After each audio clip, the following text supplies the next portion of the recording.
Hi guys, so whilst it's in my head I thought I'd come and do a really quick video just kind of going through the Popsugar reading challenge of 2019. Now as I've mentioned throughout some videos here and there, I didn't complete it but I did a very good chunk, so I'm very happy.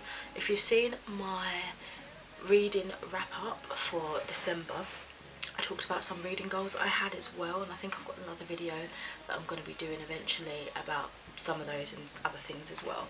But anyway, basically one of my goals was that I would like to complete this just for my own peace of mind, because these books that I clearly want to read at some point, just continue those books that I didn't get to finish for these prompts. So anything that's left unread from this challenge, even though it's not 2019 any longer and the challenge is over, I would still like to get to those books. But anyway, I thought I'd just quickly flash up the books that I've read, just in a kind of wrap up sort of situation. I don't know the star ratings off the top of my head, but I'll include them when I come to edit this. So it's literally just going to be a list of all the books that I did manage to finish, and their prompts as well. So do excuse the fact that my eyes are downcast. So I did have a little tally here for the books that I read, because I did like 2 TBRs for this. So the books that I read that I mentioned in the first TBR, and then the books that I read that I mentioned in the second TBR, but that's irrelevant at this point. So for a book that makes you nostalgic, I read The Good Doctor. A book written by a musician, fiction or non-fiction, I read Bird Box by Josh Malaman. He's from a band called The High String. For a book you think should be turned into a movie, I read Fierce Fragile Hearts by Sarah Bernard. A book with at least 1 million ratings on Goodreads, I read Harry Potter and the Goblet of Fire by J.K. Rowling, which is book 4 of the series. A book with a plant in the title or the cover, I read The Explorer. I cannot remember the author's name.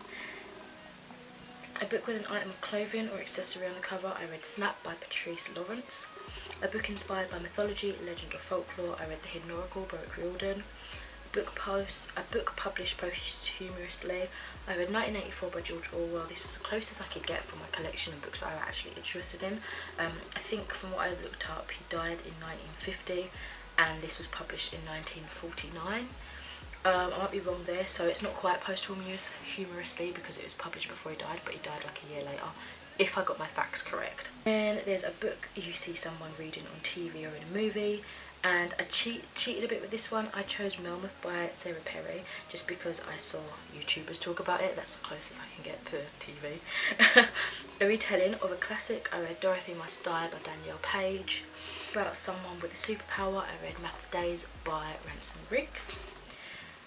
A book set in space, I read Volume 4 of Saga by Brian Vaughan, and Fiona Apple. Like Fiona Staples. Fiona Apple's a singer. A book by 2 female authors. I read Gina from Siberia. I can't remember the author of that, but I did use this book twice and it comes up later on. A book that's published in 2019, I read The Winter Witch by Catherine Arden. A book featuring an extinct or imaginary creature, and I chose Harry Potter, any of the Harry Potters that I was up to at that point. A book recommended by a celebrity you admire. Again, this one I chose a YouTuber that I admire, and it's Mercy's Bookish Musings, and I read volume 18 or issue 18 of Womankind, which is a magazine. A book with love in the title, I done a magazine again for this one. This was my Mind, Body and Spirit issue 11. It says it in the subtitle. A book featuring an amateur detective, I read Skulduggery Pleasant by, oh I can't remember his name. Cannot remember his name, but the girl in this is like a amateur, I guess you would say. A book written by an author from Asia, Africa or South America. This one is from East Asia, and I read Black Cat, one of the mangas that I was up to at that point. A book with a zodiac sign or astrology term in the title, I read Legend of the Stars by Patrick Moore. A book that includes a wedding, I read An Absolutely Remarkable Thing by Hank Green. A ghost story, I read A City of Ghosts. A novel based on a true story, once again I picked up, well I just used it for twice, for 2, Gina from Siberia. And the last one that I managed to read of this challenge was a book revolving around a puzzle or game, and for that again, I got a little bit creative because technically mind games, I don't know, and I chose Crescendo. So those are all the books that I managed to complete for the Popsugar challenge. So I didn't finish the challenge by any means, which is a shame, but I'm really happy that all those books added to some interesting, unique reads. Some obviously I liked more than others. This is just a short little fun video for those of you that like inventory and like list making videos, and I like these sort of things because they stay in my head quite a bit, and sometimes I just need to outlet it, and writing them down and doing a video on that, it helps. So that's now another little thing locked away for 2019. That's been done and my mind can now move on. So yeah, as I said, I'm hopefully going to be reading some of the other books that I didn't get to in this throughout 2020, as well as some other books obviously.